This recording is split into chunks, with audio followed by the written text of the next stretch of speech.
Good evening. This is Mae Brussell, and it's KAZU FM in Pacific Grove, California. It's broadcast number 677, November the 26th, 1984. The Los Angeles Herald had a story this last Friday on the anniversary of Kennedy's assassination. It says, first quiet November 22nd in 20 years, Dallas moves JFK observance to May. They're going to begin remembering him on the anniversary of his birthday, May the 29th, along with Mae Brussell, same day. And they're not going to celebrate or remember, the word celebrate isn't appropriate, not remember the November 22nd date any longer, and they compared it to the shooting of Abraham Lincoln, that people are not familiar with that date, and they don't have that as the day that they remember. But the interesting part about this story that was interesting for me and many of you, I'm sure, it says Dallas Associated Press, for the first time in 20 years, Dealey Plaza was quiet on November 22nd, with only a few dozen people wandering by yesterday to snap pictures of the building from which a sniper gunned down President John F. Kennedy. I thought that after 20 years it was significant that the word sniper was used. I'm sure many textbooks will continue to say Lee Harvey Oswald, and some call him the alleged assassin.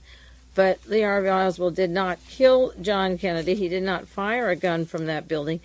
And one of the very important things to remember is to preserve your history. Don't go into the stages of 1984 where the lies are told and accepted and they erase the past.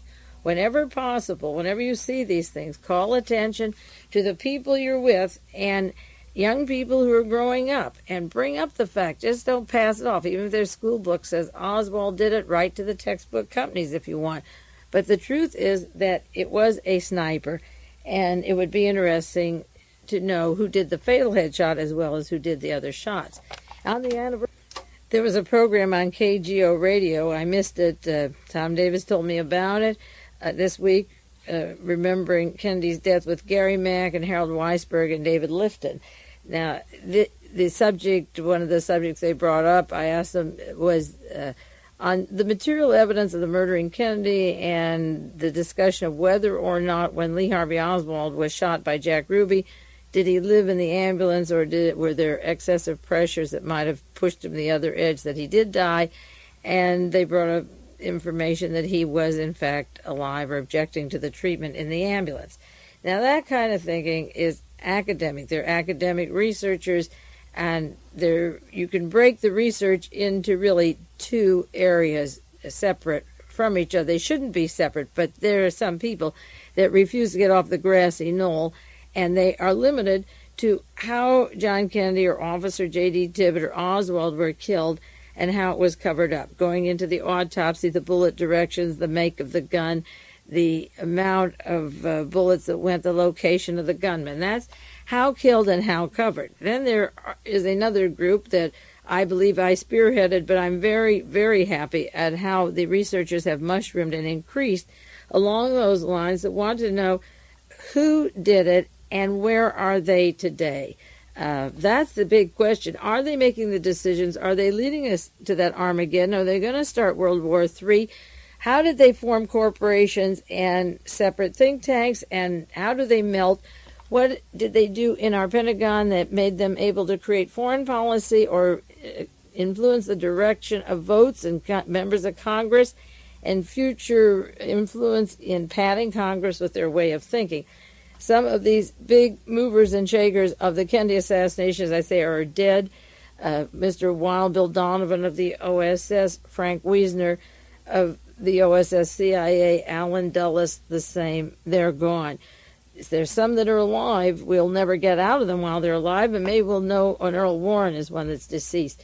John McCloy, William Buckley, Richard Helms, James Angleton, E. Howard Hunt would know, even Edwin Wilson, Robert Morris in Texas, and the Nelson Bunker Hunt family. There are many people who had a piece of the assassination pie, just like I drew a Larry McDonald pie last year when I did the Korean Airlines story. There are plenty of them alive, and I like to follow where they were from Dallas to where they are today and how they go on to become the richest people in America and some of the most influential in policy, as well as maintaining care for themselves. Now, that's enough about the Kennedy assassination. I'm going to spend the next of this hour and the next 2 or 3 weeks on the subject of the network of Hollywood actor, the Italian actor, the actor in Poland, the world leaders, our president, our Pope, and the friend of Ronald Reagan's I mentioned last week in Italy, who was arrested, another fellow actor from Hollywood and Rome, and their links to Nazis in Colonial Dignidad, to Nazi gold that's missing, their planned coups, to hundreds of murders, to narcotics traffic. These are the power movers, and then after a few weeks when I discuss this, I'm going into the, again, the Western goals, to the World Anti-Communist League, Reverend Moon, the John Sing Laub, Soldier of Fortune connections with Robert K. Brown from Colorado, John Sing Laub from Southeast Asia, a general in the Army, with his connections to the Nazis and the fascist organizations, the domestic and the foreign attachments, because it's going to move closer to our shores, and it's very important to identify what is happening using the word terrorism or communism in all of these instances to get control of our lives. And Ronald Reagan's in place. He's got 4 more years to do when he started out as governor of California. Now, a great deal of the research that I'm going to do now and into the next few weeks comes from a team that do, I guess you'd call it, networking with me, who are also interested in that part 2 of the assassinations, who did it and how they move. Jonathan Marshall up in the Bay Area has information that he gets out in terms of parapolitics. Ted Rubenstein goes to the library and gets newspapers from all over the world and translates them for Jonathan and for David Emery up north. David and Nip Tuck put these on the air, and they have provided me with a lot of material, and not only material that was taken from libraries and other sources, but then referred. I have the books in my library, but they would look up the books where these people were mentioned and making the networks while I was doing a lot of other things or reading simultaneously. There are teams of people putting information together that I am now going to pass on to you. We've been doing it for a long time, but the bulk of these articles came from the people that I just mentioned, that I'll be referring to. And then in the few weeks that follow, there's some other people back east who provide with invaluable information. I mean, all these resources are so unusual. And I know you listeners and subscribers of the tapes appreciate it, but I do want to give credit for the massive amount of information I'm coming in, and I do want to use some of theirs now because it's very, very important, and share it with you. To begin now on this, the subject of terrorism, the Vatican, drug running, Nazis, missing money, and it all ties together. By way of a long introduction, because the events are coming to a head now, what makes the past so important is what we see in the news today. I just want to bring up 3 articles, 2 in the paper and 1 that I wrote as a beginner on this subject. Well, we talk about them all the time. It's not a beginning new subject to you, but just to go more in depth. In 1974, I wrote for the Realist, Why Was Patricia Hearst Kidnapped? And on the cover of that article, which you can obtain those from research, and afterwards I'll give you the address to get the article, I defined 3 kinds of radical groups. One, the SLA, which was nothing at all. The title was given by the CIA, by Operation Chaos and the COINTEL program. It was a group of people in the Bay Area. There were the Black Panthers, the Black Guerrilla Family, the Vietnam Veterans Against the War, the United Farm Workers, the Chino Defense Fund, the Venceremos, the lesbians, the gay women's group. There weren't so many movements with the men, political movements at the time, but this was 10 years ago. And because they were all potential little seeds of activism that weren't working together, but had the potential to do it, the FBI and the military came in, infiltrated them, used a few of the people from the movements as a cover for what became known as our California kidnapping of the heiress, the Symbionese Liberation Army that Ronald Reagan used with Edwin Meese and Lowell Jensen and the powers that be in California to the maximum. They used it to the max. He loved it. This was Reagan's, the Isla Vista, the San Quentin shootout, the People's Park, the Marin County shootout. That was RR right to the hilt. And now he's got 4 years that he has kept this out of the news, not played that part, and this kind of terrorism that will emerge into the FEMA, the Federal Emergency Management, that I want to go into, and heaven help us if Edwin Meese, the Attorney General, with that group in power. They have been trained for it. They've been honed. It's like a surgeon doing neurosurgery who's been prepared and trained and had years of it, and you might be able to expect it soon. Now, the SLA was legitimate groups of people that were infiltrated by migratory birds that came out here. A man that worked for the Los Angeles Police Department, like Louis Tagwood, is trained and told he'll be a leader and take this motley crowd. And then they could introduce at their cremation on the evening television the SWAT team and the LAPD that keeps files on all these groups, that puts them into Western Gold's $100,000 computer that goes to John Singh Laub and to Edward Teller and the father of the hydrogen bomb and Admiral Moore and Roy Cohn and the powers that be in Washington. It siphons from California, and it goes from 50 states. It just happened that we got a peek at the California matter. Now, the SLA after the cremation were a handful of people. I thought there would be more 10 years ago who legitimately would have sympathy and respond. I overestimated the feelings of the American people. I really thought there would be more people objecting to the SWAT team burning people alive when they could starve them out. They bring them dinner for 2 days, and then they set fire to the house. Why not stop bringing the food and insist they come out without the weapons? It would work. But after the Orangeburg massacre at Jackson State and the Kent State, the shooting of American students on campus, and the Attica shootout, the San Quentin shootout, and the killing of Black Panthers, I thought there would be a genuine response. I was wrong.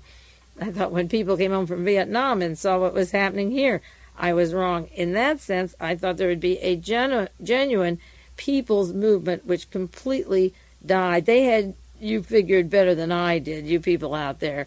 Not everyone listening to this, but there's a whole group that they had sized up. And there would be no social movement. And then to emerge out of the ashes like the Phoenix program, which I'm convinced the Phoenix is the German Nazi, the eagle arising out of the ashes. William Colby tested that in Southeast Asia, and he came home to be CIA director. But out of the Phoenix would come what I referred to as the SLA CIA, would give birth to the total CIA operation. And I said there that there would be more, in quotes, liberation armies, more fictitious messages, more forged documents, more infiltrators and spies would surface, and legitimate reform groups of any kind or any legitimate group would be removed by acts of violence. And you see this now with the bombing of the abortion clinics and the Nazi and the Klan emerging now. We're not getting any more infiltration. We're simply getting bombed out, up yours and off the face of the earth. There's no more nice guys now. It's 10 years later, and they don't infiltrate. I said there would be peaceful, if there are peaceful meetings or rallies, that would be broken up, or concerts. Kidnappings and bombings would then be explained and dedicated to the memory of those past people who died. And then I wrote, these planned acts of violence will include chemical warfare.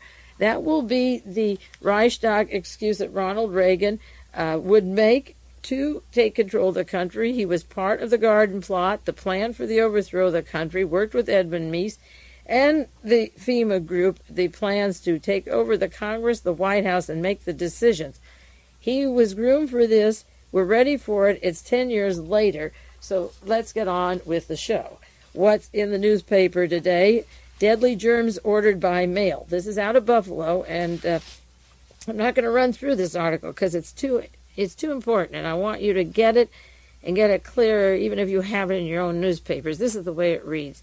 FBI agents said yesterday they are consulting biologists and researching scientific papers to figure out why there allegedly was an attempt to smuggle potentially deadly microorganisms into Canada.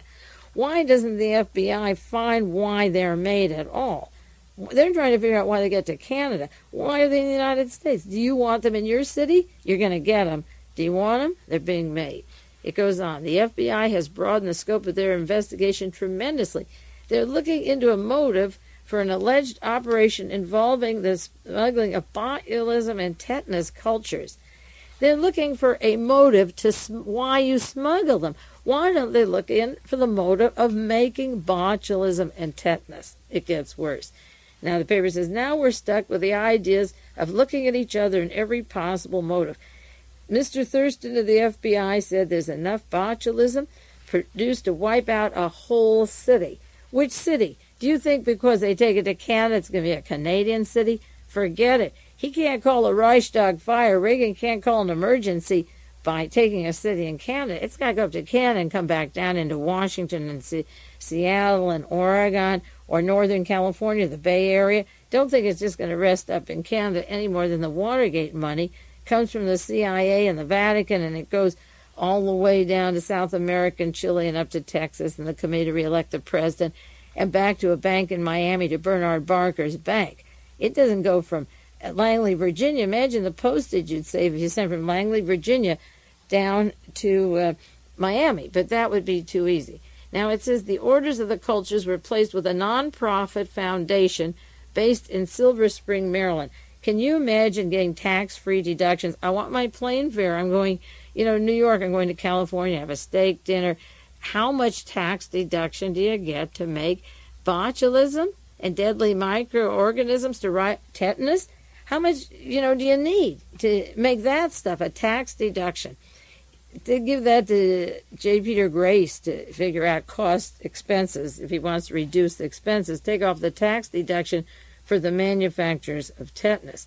It says two Canadians, Kevin Birch from Toronto and James Cahoon from Ontario, were arrested on conspiracy charges when they went to pick up outside of Canada near Buffalo this chemical. They said the FBI is gathering scientific material that will allow it to get a clearer understanding on the case. The agents are checking into the associates. Well, that would be smart to check into the associates of the men arrested. We're looking at any of the people, at these people connected with it, socially or in business. Neither of the men arrested had any scientific background, but whoever placed the orders knew what they were talking about. The first order to the American Type Culture Collection of Silver Springs. The first one, can you imagine a place called the American Type Culture Collection of Silver Spring? Was placed in September by a phony identity. It was picked up by a private mail service in Buffalo. As if this Maryland place didn't know that they were sending it to some phony name up in Buffalo. Another order was placed a month later under a false identification. So the germ war is about to begin. Ready or not, you've had 10 years. I've warned you. And now hold on to your seats. The germ war is going to spread because we don't know what other cities they sell this to. You don't know what other states. You don't even know who these people are. I would like to know if the laboratories in Maryland have anything to do with the Helionetics or Dr. Brian from California and the work of Dr. Brian when Caspar Weinberger was Secretary of Health, Education, and Welfare. You remember we had a team out here. There was from Bechtel. We had Mr. Schultz, Mr. Weinberger. Weinberger worked for Ronald Reagan when he was put over the board for mind control programs. We had castrations, electrode implants, lobotomies when Reagan was here, and Caspar Weinberger was HEW, and they were told that was a no-no by Senator Sam Ervin. Well, and Lowell Jensen and Edwin Meese pushing all these things simultaneously as well as the garden plot. So we have a California base here of power that moved to Washington, so it's not only California's problem, it's yours. Now, the Miami Herald has a story, Terrorist Handbook Found in Prison. And the reason these things are important is that it's time for Reagan to get his Reichstag going because his buddies are being arrested. People are talking in the organized crime syndicates in Italy, and their arrests are going to take place in Canada and in New York, and it's going to trickle out to California, to the Reagan Mafia group and a lot of other areas. If these investigations keep going, there has to be an out. And besides, they have planned the takeover of this country by using these methods. So it's important to check them out. Now, this terrorist handbook was found in prison. It's a story from Phoenix, Arizona, UPI story from the Miami Herald. November the 15th. Copies of a handbook containing instructions on assassination, bombing, political kidnapping were found at the Arizona State Prison. Chuck Ryan, spokesman from the Arizona Department of Correction, said his office hadn't even seen the handbook, but it's getting National Water Service, so you can imagine the immediate effect of the handbook. The handbook is a 15-page book for the Black Liberation Army, the Sam Melville Jonathan Jackson unit. That goes back to the old shootout at San Quentin and George Jackson, San Quentin, Jonathan Jackson with Judge Haley at Marin County.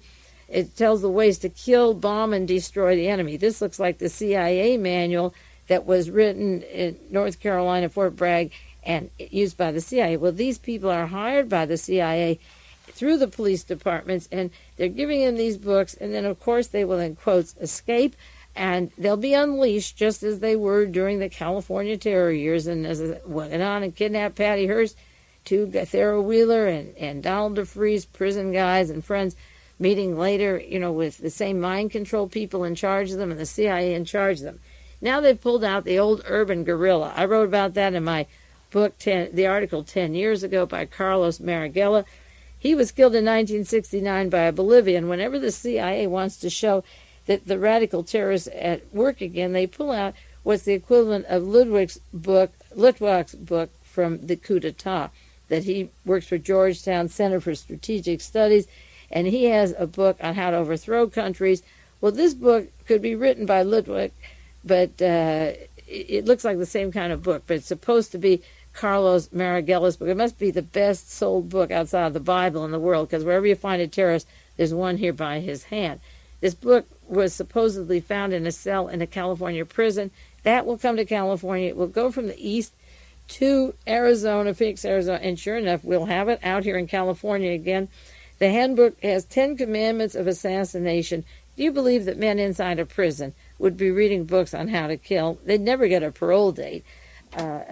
So the same week that we have all this information about the germ warfare and the botulism and the traveling and the mysterious names, the mysterious labs, and the tetanus, we get the handbooks in the prison. That isn't coincidental. That is right on course. It is 10 years, just about since 10 years this summer, that I wrote that article. And now these things are going to happen as the federal government and the Justice Department get a tighter rein on things. If things don't go their way, whether it's the deficit, whether it's contracts with defense weapons, whether we're losing certain battles strategically with our allies, whatever it is that Ronald Reagan wants to do, he has all the techniques and possibilities to pull that major coup, and even if he doesn't order them, drop the botulism. Now the Pentagon will drop it, the CIA will drop it, and then he will be forced to take control, and that is why he's been trained so well to do it. Now on to the Vatican, to Reagan, and the other larger story, because this is not separate from it and fits into it. I've tried to put these in somewhat of a chronological order, but there's no way it makes a full circle, so I'll do the best I can, repeat when is necessary, and go into this subject now that I briefly, just for a second, mentioned last week. This is the San Francisco Examiner last week, November 18th, 1984. 37 in Italy accused of selling atomic bombs. Not only of the germ warfare, the atomic bombs. The indictment of 37 people, including actor Rossano Brazzi, I mentioned last week, and a man charged with conspiring to kill the Pope, John Paul II. Together, they were accused of selling missiles, tanks, and other advanced weapons, and offered to sell atomic bombs.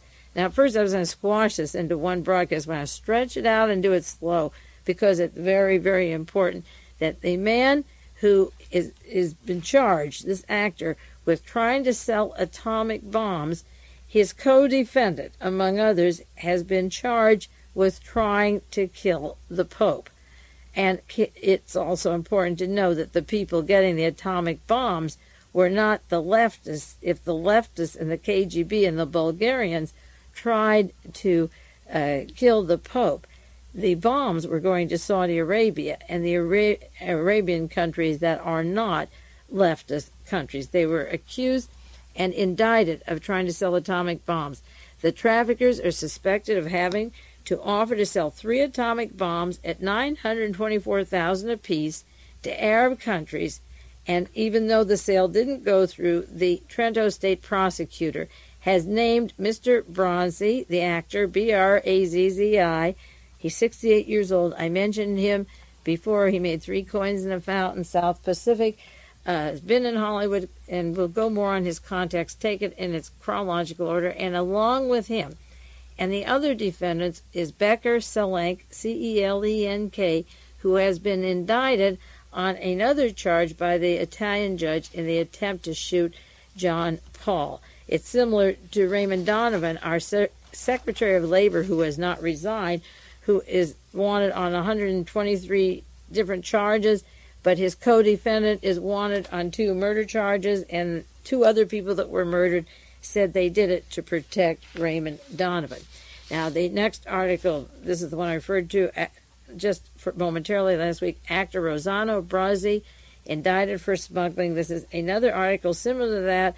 It says that Judge Palermo wound up a 5-year probe of a ring that allegedly operates in Italy and West Germany and Spain and Turkey, the client of Robert Keith Gray, the government there, and Bulgaria, other parts of the Mediterranean. The 2 were indicted for arms and 1 for the attempted murder on the Pope. But it does involve West Germany, and we'll do more on Germany and bombs and plans to bomb Israel. This team tie up to, and even more.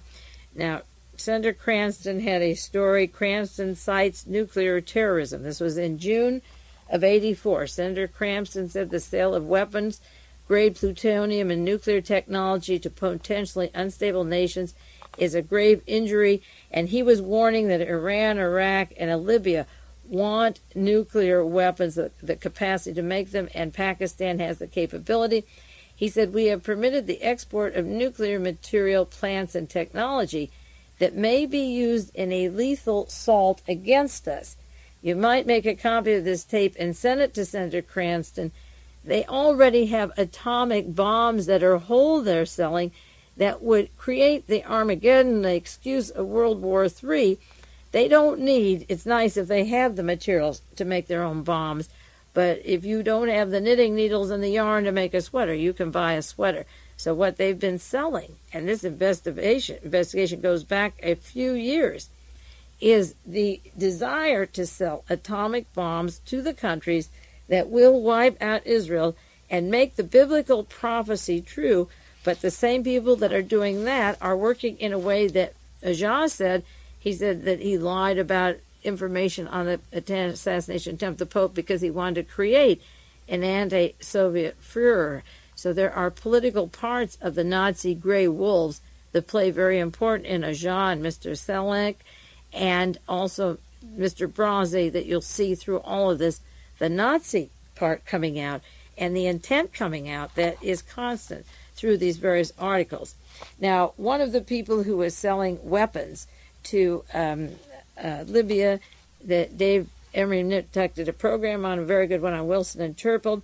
Frank Turple was working with various people, getting the technology there to Libya to have weapons to shoot down planes and the possibility of atomic bombs eventually, the missiles, the earth-to-plane missiles. And Edwin Wilson was working very hard with that.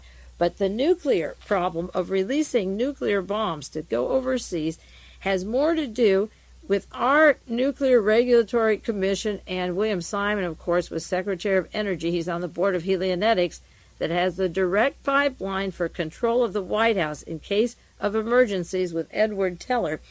And our own Atomic Energy Commission and the group protecting our weapons that would be sold to these people is even more interesting than selling them the particles. I'm going to take a 1-minute break now and go into Edwin Wilson and bombs and Mr. Waldo Duberstein, who died just at the time that Edwin Wilson was being prosecuted for shipping military equipment over to Gaddafi and other charges.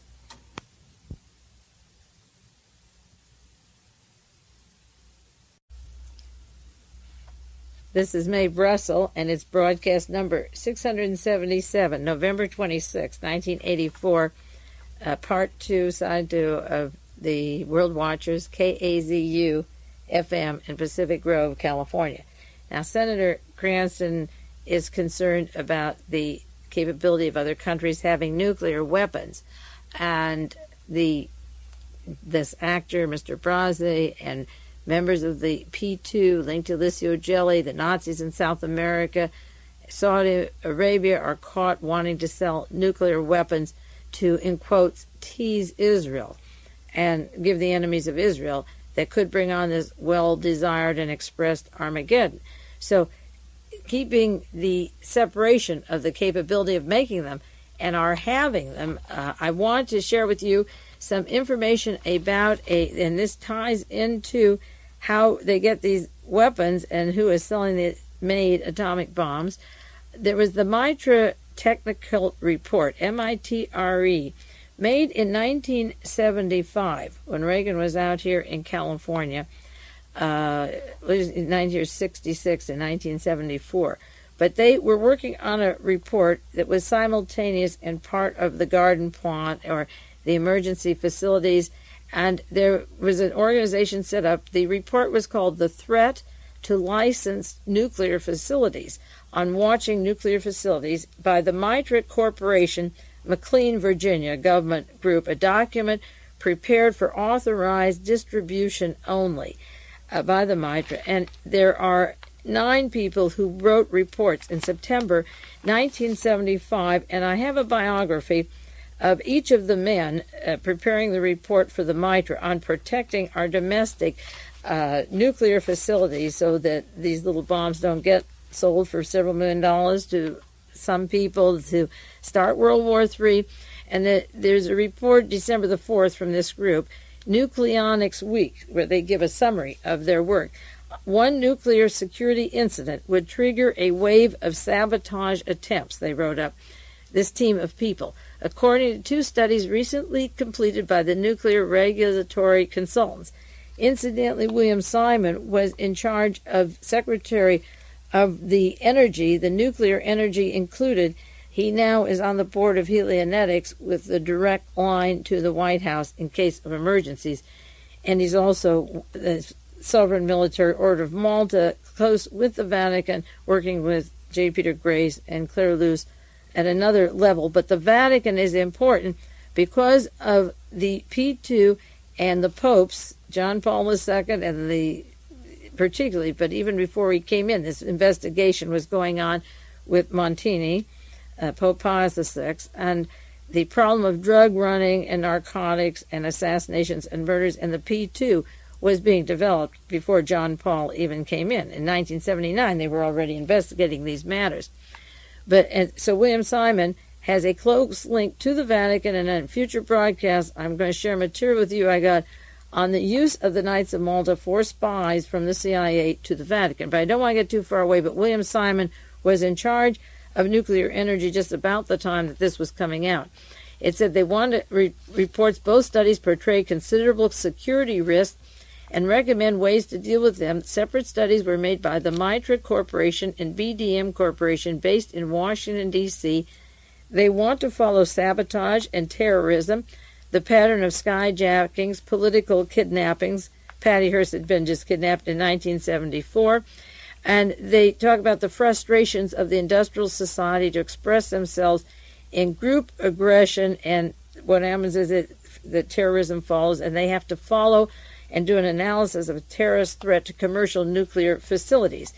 Despite limited chances for success, they see the BDM wrote a report of a real threat of a potential impact of attempted sabotage, and it said even the most comic opera move on a nuclear facility will bring a specter of nuclear explosion in people's minds and could generate a groundswell of opinion against nuclear power. So you have to be very careful, just like they were mobilized during the Vietnam War. By the 1980s, however, the threat of successful sabotage will be far greater, operating on the assumption of a continued deterioration of U.S. social and political and economic environment. This is written in 1975. By 1980, you will see a continual deterioration of social, political, and economic environment. Why couldn't we get better in 5 years? Why did we have to deteriorate? And it said the report sketches a number of scenarios that could produce candidates for nuclear sabotage and terrorist attempts. Disappointed professionals have failed to obtain an expected standard of living.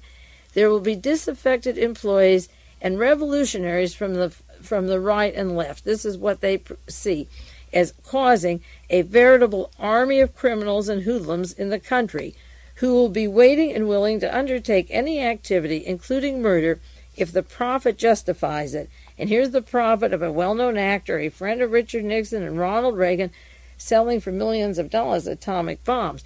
But this is their script in 1975, and we're getting closer to it now. It says their ruthless and sophisticated techniques and methods have been convincingly demonstrated in thousands of skillfully executed crimes.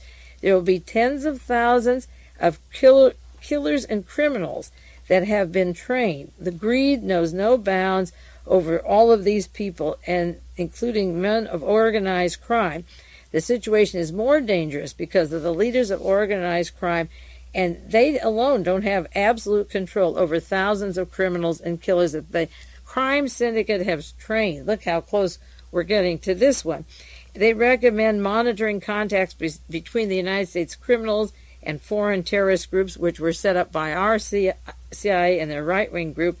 And they give a list of ways to protect the nuclear plants, anticipating problems are going to happen. Now, one of the men on this study for the threat to license nuclear facilities is Waldo H. Duberstein, who worked with Edwin Wilson and Frank Turple, and they were exporting weapons overseas, and he has a background here that comes from the MITRE group describing Dr. Duberstein. Now, this is a man who they said blew his brains out. His bile was coming out of his stomach and his head was blown off with a big shotgun.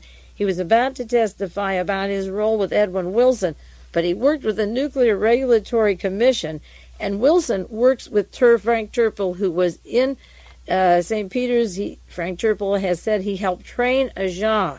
So we have a Wilson Turple CIA going to the Vatican, and the plans to kill the Pope at that time, to make him a hero, a martyr, kill one of your own, blame the KGB and the Bulgarians. We don't care which area we have our war. That was one of the scripts. But down to Waldo Duberstein, it says his education. Dr. Duberstein did his undergraduate work at St. John's College. He graduated from Concordia Lutheran Seminary, a master's in history, a PhD in Oriental Studies from the University of Chicago. What is he doing with the MITRE group on nuclear facilities? He's not a scientist, from what I see, but he is providing weapons for the Armageddon and the war.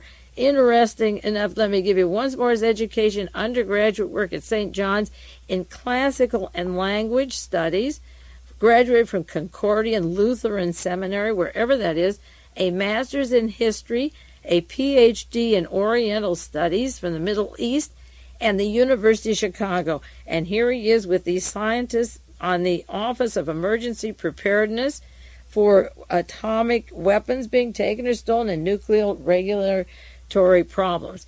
His employment from 1974 to the present, interesting enough, they start at the present, then work back. Maybe I should start at the bottom and work up. In 1947 to 1970, when the CIA was formed, he served in the Central Intelligence Agency in assessing and interpreting international development of the Middle East. Southeast Asia had direct responsibility for reporting Southeast Asia and Far East information up to 1970, straight through from 47 to 1940, and wrote situation reports for top U.S. officials. 1970-71, he was a professor of international relations at the faculty of the National War College. Isn't it cute how he lines up with Edwin Wilson later? Director of International Studies for the American Enterprise Institute of Public Policy Research in Washington, which I'm sure is a CIA dummy front. I'll look it up. The International Studies for the American Enterprise Institute, AEI, I've seen that before. I have to see who's on the board of that one. Public Policy in Washington. 1972-73, Special Assistant to the Director of the Office of National Narcotic Intelligence. Now, he pipes into the very people who are drug running, who are killing, who link to the Nazis, who traffic in drugs. He's on the National Narcotics Intelligence and the Department of Justice, assisted in planning the office's operations, represented the director whenever required, and supervised the desk with the Analysis Division. In 1973 to 74, he was professor of international relations at the National War College. He was in Southeast Asia, the Middle East, and North Africa.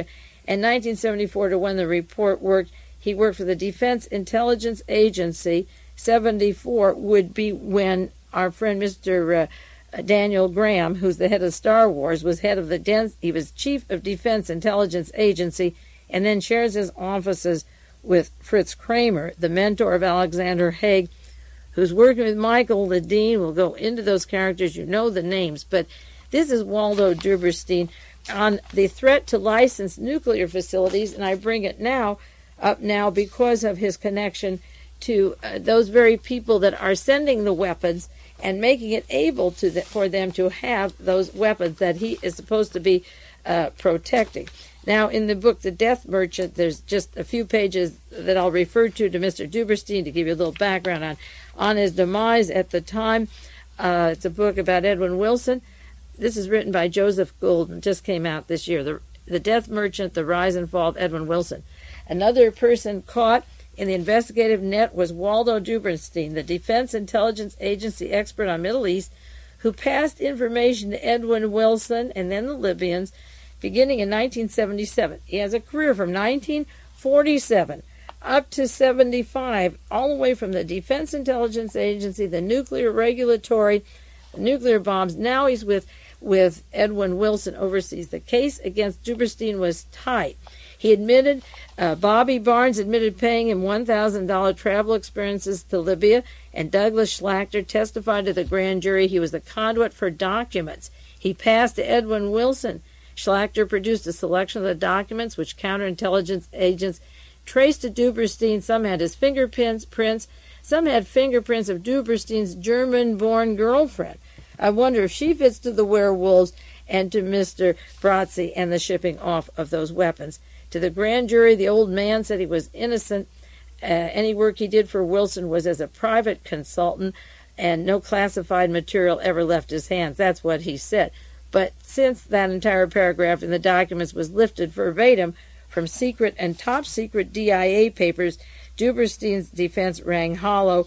And in this book on Edwin Wilson, it tells how Duberstein, late in April 73, now 75 years old, went to a store in Virginia and bought himself a box of ammunition and went into the basement. He met with his lawyers and talked about his 4 decades of intelligence work, sat down in the basement. He was supposed to appear in court at 9 a.m. on April 29th, 1983, to testify about Edwin Wilson and the work that he had done for 4 decades from the CIA, the Defense Intelligence, the Nuclear Regulatory, giving all of this overseas to Edwin Wilson and the CIA branch overseas, and Frank Turple, their partners.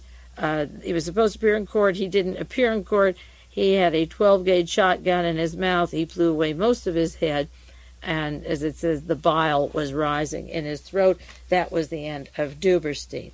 Now, this connection of these various characters is very, very important, and probably one of the most significant articles that just came out recently is the New Statesman, September 21st, 1984, wanted men enjoying power. And this is about the P2 Lodge. Many of you are new listeners, are not familiar with it, the Propaganda Dewey Lodge. And I've hit on it weeks at a time, not just recently, but a long time ago when the story first broke, the interconnecting links. But for those of you who aren't familiar, and this article is very important, I'm going to share most of it with you in some verbatim to lay the groundwork then for the other stories that will follow this week and next week. It's about a woman investigator, Tina Anselmi, Anselmi, who has spent years trying to find out about this secret lodge. The background goes to June 1981, after the discovery of a list of names of members of Propaganda 2, P2. It contained 962 names of people, 422 of whom are public servants. Now, you can absolutely say in the United States of America that you have about 962 people that want and working for a military coup that are in key positions for the emergency service, for the germs to drop, for the terrorism to begin, as the excuse to have a coup, which Licio Gelli planned in Italy, and by a fluke didn't go through, but he works with and through Reagan and the Reagan administration, the Vatican, with the same connecting links. So Italy has had, I'm sure they still do, 422 were paid by the public on the payroll to sabotage the government. And the reason they're important is that the CIA set all of this up in the first place, first the OSS and then the CIA, letting the Nazi criminals escape, incorporating them into the system, and so forth. It said the best known man working in the government right now is Pietro Longo, a leader of the pro-American, anti-communist Italian Social Democratic Party, and anything that is anti-communist to our government can be Genghis Khan or Machiavelli. Any murder, it doesn't matter. If they're anti-communist, they're pro-American. That's the only standard. The commission was established. They established the higher echelon of the Treasury, the Ministry of Foreign Affairs, the Ministry of Foreign Trade had all been penetrated.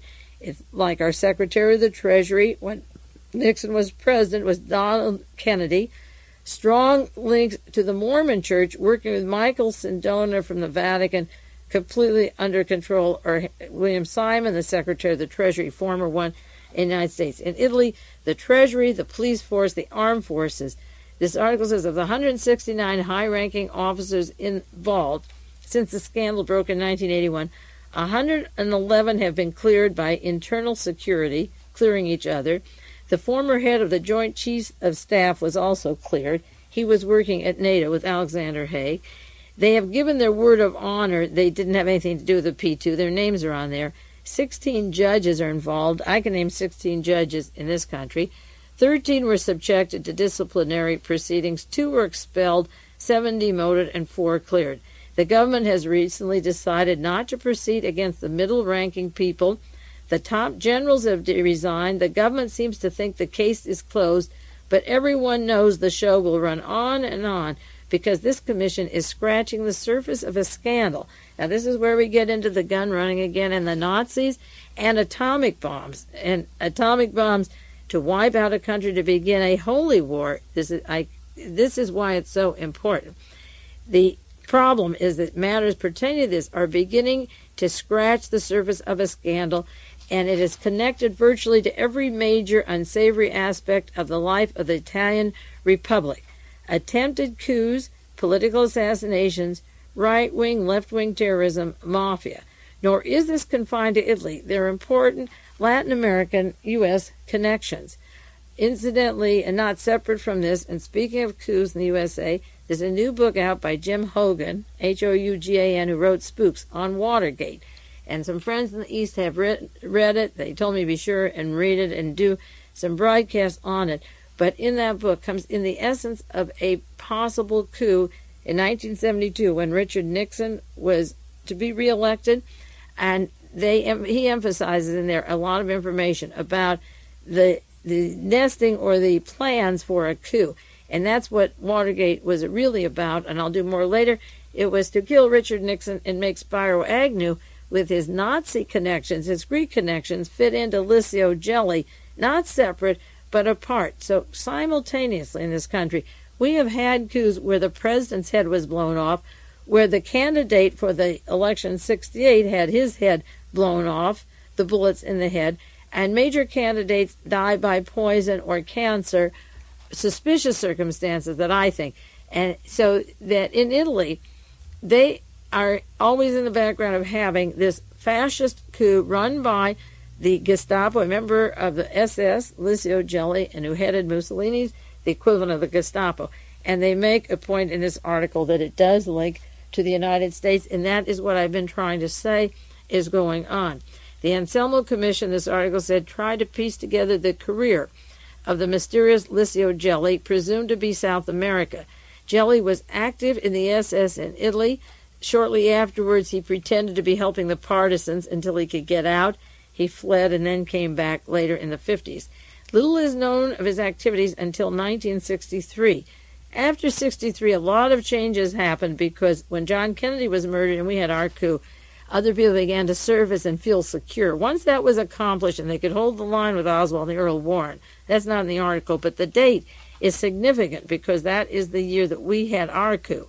And they said that little was known of him. He was quiet until 1963. He was for a period in Argentina. He had contacts with fascist and Nazi exiles as well as the Argentine Masonic group. And back in Italy, he was a businessman and he joined the Freemasons. He felt comfortable in 1963. In 1966, he entered that secret propaganda to P2 Lodge. Since then, he's been involved with subversion, and the report says that he was connected with the death of the left-wing publisher, Mr. Feltrinelli, in 1971, just as Ajah killed a leftist publisher in Greece and was sprung out of jail to continue with the Nazis in Grey Wolves when he left Turkey. And he's been charged with the founding of the Red Brigades. That's in this story. I say the SLA is the CIA. And what I said 10 years ago is what you're reading now. What I wrote in 74 is what they were doing. When I wrote that article in 74, in 75, he was starting his subversion and the activities that we were getting out here with the SLA. And the only thing that broke it up here temporarily, as I say, was the Watergate arrest and the exposés and the various congressional committees investigating it at the time. This story says Jelly kept up his contacts with his attempted right-wing coup in Italy. It was planned in December 70 under the leadership of Prince Valerio Borghese. I've done broadcasts on Borghese. He was directly involved in the assassination of John Kennedy through Permindex, through Clay Shaw in New Orleans, and Mr. Bloomfield up in Montreal. The Valerio Borghese, close associations to Otto Skorzeny, and the Odessa Nazi money in Madrid, then missing millions. It's a big part of this story, too. This is a who's who that ties together. That's why I'm going so slowly.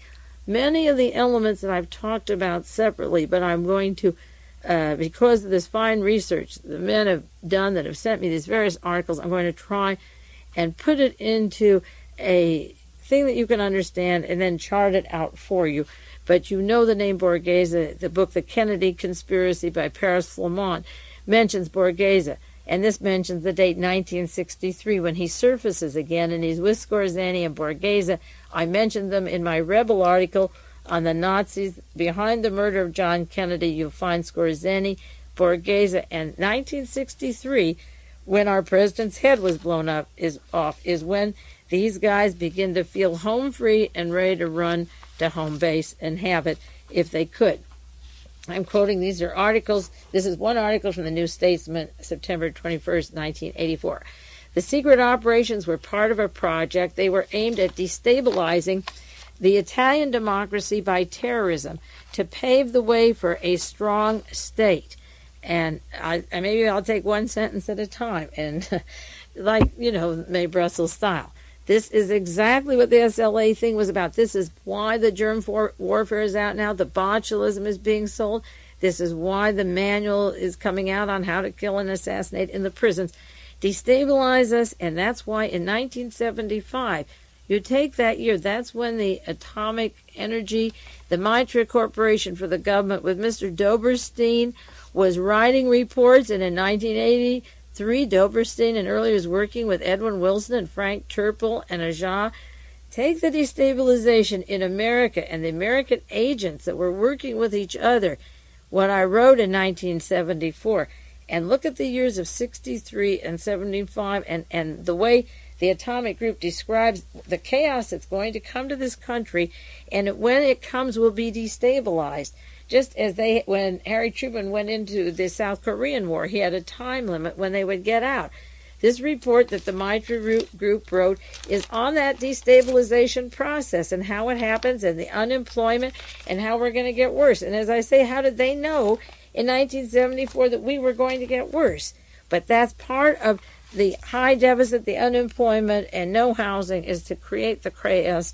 And people will demand the strong state, because if you have anarchy, you can't get your act together. Back to the article. By 1975, Jelly realized that the one strategy he was working on for the destabilization at that time wasn't going well. He was no longer involved in terrorist activities, although he helped form the Red Brigades, and Edwin Wilson Frank Churchill helped the Japanese Red Army and the IRA. The United States government keeps funding the CIA, the IRA, and these so-called the Bader-Meinhof, all links to the intelligence communities in their own countries and linked to Carlos and the CIA and Samuel Cummings of the CIA in London, getting the terrorism in order to have the response. He decided then that he was established low-level contacts with his organization. He had penetrated the military, the political, and the financial establishments. His sphere of activity was not only Italian. He moved to Argentina, where he was down there active with the Argentine government. In November 1972, he personally chartered the plane that brought Perón back to Argentina, and he accompanied there. His reward was the post of commercial counselor of the Argentine embassy in Rome, and he was able to control the whole Italian-Argentine trade and the arms trade. Incidentally, the new ambassador to the White House from the Vatican, Mr. Luigi, have you read that he worked with the Argentine death squads and military junta and attended the death camps, and he now represents the Vatican in Washington.